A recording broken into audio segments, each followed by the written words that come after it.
அப்புறம் வண்டி வேறு எடுத்துருக்கேன், ஒரு புதுசாக வண்டி எடுத்துருக்கேன். இந்த வண்டி ஓட்டி சலிச்சு போச்சு. எதுனா இந்த வண்டியெலாம் ஓட்டி சலிச்சு போச்சு. 10 கிலோமீட்டர் வருது. அந்த எனக்கு ஒன்றும் பிரச்சனை இல்லை.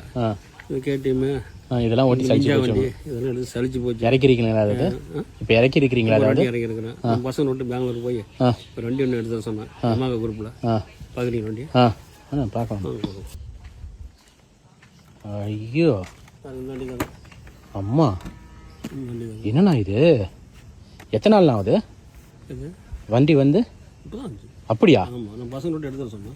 இப்போதான் எடுத்தேன். காசு கேஷ் எல்லாம் அமுச்சு விட்டீங்களா? பசங்க நான் அனுப்பிச்சு விட்டாங்க. அவங்களும் செலவு கொடுத்துட்டான். ரெகுலராக எனக்கு வண்டி எடுத்து தராங்க. அப்படிங்களா? ஆமாம். எவ்வளோ நான் கொடுப்பீங்க? 20,000 கொடுத்தாங்க. பணத்தை பற்றி பிரச்சனை இல்லைல்ல. எதுனா ஆளுக்கு 20,000. என்ன ஒரு நாளைக்கு போயிட்டு வர? ஒரு நாளைக்கு போயிட்டு அவங்க செலவுக்கா?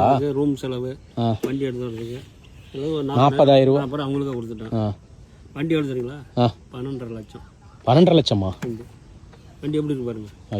ஏக்கர் போற எனக்கு தான். பணம் தான் விளையுது. தேங்காய் விளையல, பணம் விளையுது. மரத்தை கம்மி தட்டினா பணம் கொட்டும். அந்த மாதிரி ஆள் நான். இப்போ பணம் இப்போ உங்களுக்கு முக்கியம் இல்லை, ஆளுங்க தான் முக்கியம். எனக்கு இப்போ இவர் சாவி போடுறதுக்கு எனக்கு கோவம் இல்லை. இழுத்துட்டு போயிடுச்சு என்ன பண்ணுறது? அவங்களே சேர்த்து இழுத்துட்டு போயிடும். இவங்க சேர்த்து தூக்கிட்டு இழுத்து போயிடும். அதில் வண்டி போகிற வண்டி அந்த மாதிரி வண்டி. பேசிட்டு இருக்கும்போது நீங்கள் ஆன் பண்ணாதீங்க. ஐயோ சரி இல்லை பண்ணல. இது பயங்கரமான சுவிட்சாக இருக்க மாட்டேங்குது. என்னமோ கேனுக்கு இதெல்லாம் இது பாருங்க, ரெட் இருக்கு பாருங்க. எது தெரியுங்களா? நான் ரன்னிங்கில் 140, 150 வரப்போ ஒரு ஆள் தாழ்த்துவேன். அப்படியே 2 கிலோ மேலே அஞ்சிக்கும். அப்படியே ஹெலிகாப்டர் மாதிரி வந்துகிட்டே இருக்கும். இந்த சுவிட்ச் போட்டால் தானே எந்திரிச்சுக்குமா மேலே? அஞ்சிக்கும். சுவிட்சை பாருங்க எப்படி பாருங்க. 140 தான் அழுத்துவோம். சுவிட்ச் ஹெலிகாப்டர் மாதிரி தானே இருக்குது. அதே மாதிரி தான் இருக்குது.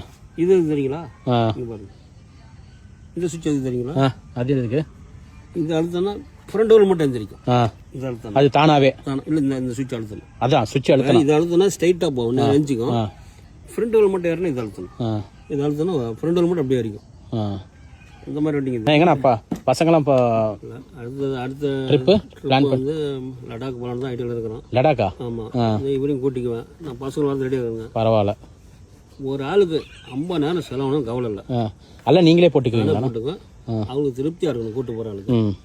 எல்லா செலவும் 500 நோட்டு கட்டு வச்சுக்குவேன். அது ஷர்ட் வேறு மாதிரி இருக்கும். நல்லா மொத்தமாக நல்லா இருக்கும். கோட்டு மாதிரி இருக்கும். இவங்க ஒரு பட்டன் வச்சுருப்பேன். ஒரு ஆளுக்கு 500 வெளியே வரும். ஒரு ஆளுக்கு பட்டன். இப்போ ஹோட்டலுக்கு போனீங்க 5000 ஆச்சுன்னா 10 டைம் இப்படி அழுத்திங்க. ஜோப்பில் கை வரதுலாம் கை வேறெல்லாம் வலி எடுக்கும். அதனால பட்டன் டக்குன்னு அப்படியே அழுத்த அப்படியே வந்து. இப்போ அழுத்தம் இது வந்துச்சு பார்த்தீங்களா? கரெக்டாக இருக்குதா? இதில் தெரிஞ்சிங்களா? வந்து பார்த்தீங்களா? இதில் தெரிஞ்சிட்டீங்களா? என்னண்ணா அது? ரேஷன் கடைக்கு போ. ரேஷன் கடைக்கா? சரி நான் போயிட்டு வாங்க. நான் அத்தை டென்ஷன் போயிட்டு